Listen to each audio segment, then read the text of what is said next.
here. He wanted to, but I'm still here. I'm talking about the enemy now. Our adversary, the one who Peter warned us about, who said, your adversary, the devil, walketh about as a roaring lion, seeking whom he may devour. There was some of us who he looked for. Just like Job, he wanted to tear our lives apart. Just like Job, he wanted to get us to the point where we would curse God because we didn't understand what all God was doing. But in the midst of understanding faith, you have to know I've got to trust God. I've got to trust God. Even when I can't trace God, I don't know what he's doing or why he's doing it. But I got to trust him anyhow.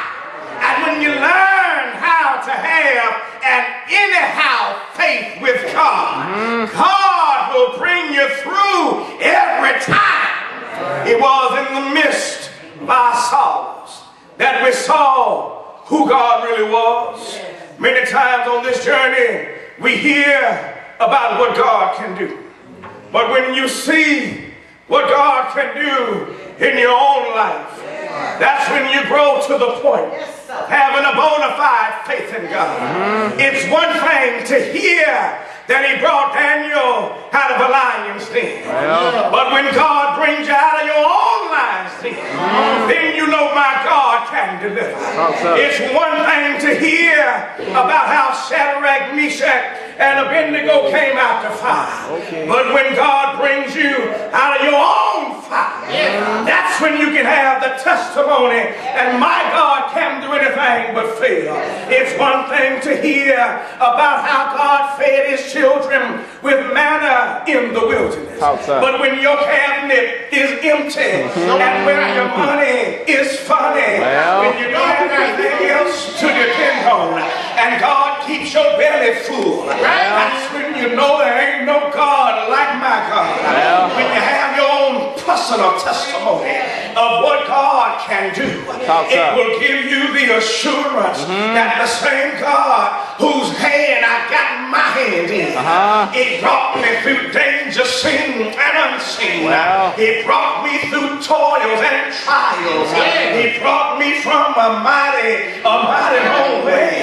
It's the same God I'm going to trust in 2012. I just got to keep my mind stayed on him. I've got to keep my eyes on the prize, because there's one thing I know about God is that he will never leave me alone. And that's the reason I keep the testimony on my lips that greater is he that's in me, that's he that's in the world.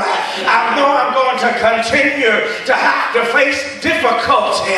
I'll continue saying weeping may endure for a night, but joy will come in the morning. I know I'm going to see some dark days. I know I'm going to encounter some desolate nights, but I'll still have my shield of faith that allows me to say, if God is for me, then he's more than the world against me. I've got to just hold on to his unchanging hand. The same God that carried me through 2011 is the same God that's going to carry me through 2012. What he's done for me in the past is evidence of what he's going to do in my future. And so in the meantime, I'm going to just sit back and count my blessings. I'm going to name them one by one. I'm going to be thankful that God brought me from where I was to where I am. I'm going to be thankful that I'm not what I used to be. I may not be what I ought to be, but I'm a long way from what I used to be. I'm just going to be thankful. Every day I'm able to move these old limbs and come here and tell him thank you. That's what I made up my mind to do. Not complain in 2012 because I did too much complaining in 2011, and your complaining didn't change nothing. You don't change anything by complaining, but if you'll just bow down and tell God what the problem is, the same God that heard you the first time is the same God that will hear you the next time. He ain't never too busy for you. He don't get tired of his children crying. He don't sleep and he don't slumber. He doesn't take a vacation away from us. We just got to stay constant. We just got to be diligent and know that he's there for us. And if he's there for me, I've decided I'm going to be there for him.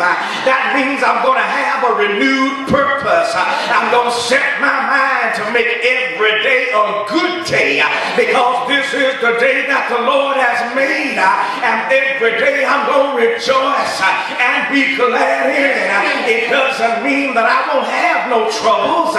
It doesn't mean I won't have no trials, but it just means I'm going to look to the hills from whence cometh my help, because all of my help comes from the Lord. I'm going to depend on him. I'm going to trust him. I'm going to rely on him, because I know that my God shall deliver. I've got my own personal testimony of what God has done for me. I can't testify about what he's done for you, but I know what he's done for me. I know the tears he's dried in the midnight hour. I know the strength that he's given in the midst of weakness. I know it's the faith that he's given when I was thinking that I thought that I was failing. I know what God has done for me, and because of what he's done in the past, I've got security on my future.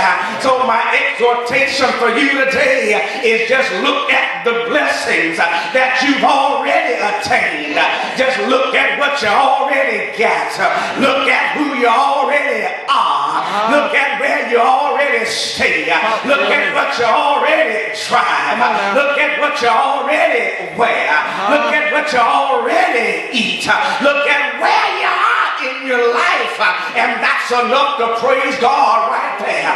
We've got to get to the point in 2012 that we stop looking for God to give us material blessings and realize that all spiritual blessings are the greatest blessings. When God gives me mercy when I'm in my misery, that's a blessing. When God gives me grace when my heart is grieving, that's a blessing. When God gives me blessings when I'm being bruised, that's a blessing.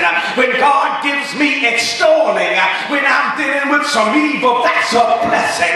When God gives me tranquility in the midst of my trouble, that's a blessing. And so the next time you get mad because things ain't working out the way you want them to work out, just remember that God's greatest blessings are not material, but God's greatest blessings are spiritual.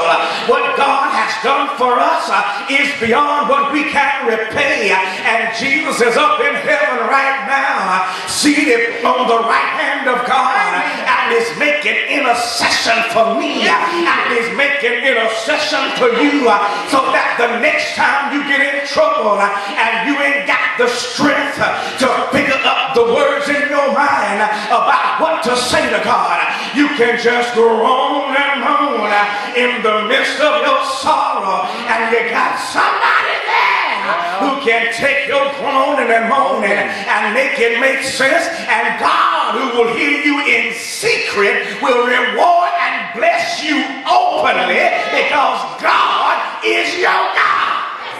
Yeah. Gotta have your mind stayed on it. Gotta have faith in it. Same God that stood David in front of Goliath is the same God that'll stand you in front of your Goliath.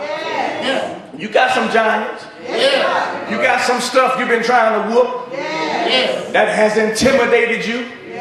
You've got some stuff you've been trying to get past that's standing in front of you all big and bad, telling you what you ain't gonna do, telling you what you can't do, telling you that it's impossible for you. But David had sense enough to know that the same God